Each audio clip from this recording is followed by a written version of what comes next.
Great to be with you and everybody, even at a very early time. So we're talking about digital trends. Well, this session particularly looking at the new normal. And obviously everything has changed because of the pandemic. But yet most of that change, I think, actually is largely about propelling us further in the direction that we were already moving. There's a lot of chat about sort of living in the new world of work now, but for me, the new world of work is still, we're still heading towards it. We've moved in that direction, but there's absolutely more to do. And in terms of digital transformation, we've come a long way, and clearly people are using digital tools like this on a much more regular basis. But we absolutely still need to change our organizations. So this is still a very appropriate representation of the new normal for me. So this is my explanation of why digital transformation is much more than just digitalization. Clearly, the transformation we're going through does involve digital technologies, but actually HR organizational management is always impacted much more by what's happening in the rest of the business that we work within, and indeed what's happening beyond our businesses. So digital technologies, including all of the new data and analytics that enables us to do, is colouring everything. In terms of what's happening within the business, we're using those technologies to change the business work, to introduce new business models, increasingly developing our own organisation within a broader ecosystem, and absolutely focusing on the customer experience. And we're seeing very similar trends taking place within our workforces as well, with people increasingly looking at working through short-term gigs, having side hustles, and really demanding much more personal flexibility in the way that they work. So for me, digital transformation is about the organizational space between these two things and how we in HR and organizational management are impacted by everything else that's going on. So the key issues around digital transformation for me are around new organizational models, which reflect the new business models and the new ways that people want to work, and particularly the shift towards more networked working. And in the same way that the rest of the business is focusing on customer experience, we absolutely need to focus on employee experience too, and using digital technologies, data and analytics to be able to do that. So this is why I think increasingly using network-based organization is so important. It's because of this broader digital transformation, particularly in this new normal era. However, again, this isn't new, it's just much more prevalent and much more important now. So this was my last book, The Social Organization, published in 2017, where I talked around networked organizations. This was something we were already moving towards. It's just now, we really need to do it much more effectively. And in my book, this was a diagram that I used to try to explain what network-based organizations are about. And these are three different types of networks which we can use in organizations, although the diagram actually has nothing to do with people or organization at all, but comes from Paul Barron at the Rand Institute, who was one of the people developing, working towards creating the internet. So these were diagrams about computer networks, and Barron was suggesting that the distributed network on the right here was the most robust and should be the basis for developing the internet. And that's why the internet is as resilient as it is today. And we really need our organizations to develop more of that resilience by becoming more networked as well. So on the left of these three diagrams, the centralized network, everybody focusing on towards the central point.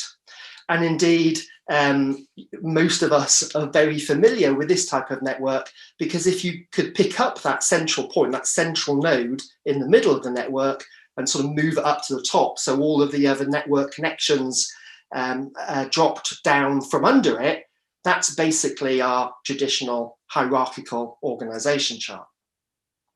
In the middle of these three diagrams, the decentralized network is a multi-hub and spoke model with a number of different semi-centralized hubs and the spokes, all of the other network connections focusing inwards on those. So it's more decentralized, but it's absolutely about different centers within the network. Whereas the distributed network, everybody sort of connects around the people, connects with the people around them according to what seems appropriate to them at their point in the network. And I think it's this distributed model that we really need to work towards. So another way of representing this, which might be most useful and can also help towards understanding the different types of decentralized networks we can use, is shown on this 2x2. So here you have the centralized type of network on the bottom left, moving up towards the more distributed at the top right. So my suggestion is that the traditional hierarchical organization is what we see as most prevalent in functional organizations, where we organize people into vertical functions, different specialist groups, obviously like HR. And that's sort of focusing internally within the functions and very much on tasks. Another type of organization which also focuses on the task, on the work, but looks externally, looks outside the organization, particularly at customers or business needs that need to be met, is focusing in horizontal cross-functional teams, particularly with the rise of Agile over the last 5 to 10 years. This horizontal form of organization has become very popular. And then at the top, we also have the opportunity to organize people around the people rather than around the work. So top left, focusing on communities, bringing people together around areas that they're passionate about. So in HR, particularly in learning, we've got lots of experience using communities of interest, communities of practice. I just think that communities can do more than that. So I talk about communities of performance, where people are contributing really significantly to real business objectives, but doing that around things that they're passionate about. So the key is Etienne Wenger, who wrote about communities, talks about a group of people with a passion and an interest in doing something around that domain. So if we can bring people together around areas that they want to do work on, then we don't need to extrinsically motivate or manipulate people. We just need to bring them together and let them get on with what they want to do. Communities of excellence in HR and other areas are, in many organizations, starting to shift into communities of excellence, because it makes them less siloed, more inclusive, involving people from the rest of HR or the rest of the business as well. And then over on the top right, networks. These are the distributed networks that I was talking about in the last slide, bringing people together across the organization around things that they have a mutual interest in. And so GE, for example, have been developing some knowledge networks, knowledge sharing and problem solving networks within their organization for about 5 years. And these networks are being really instrumental, and their executive are now starting to see these networks on a peer with their traditional projects and divisions and functions and so on. You know, they're starting to have a really significant impact on what that business can do.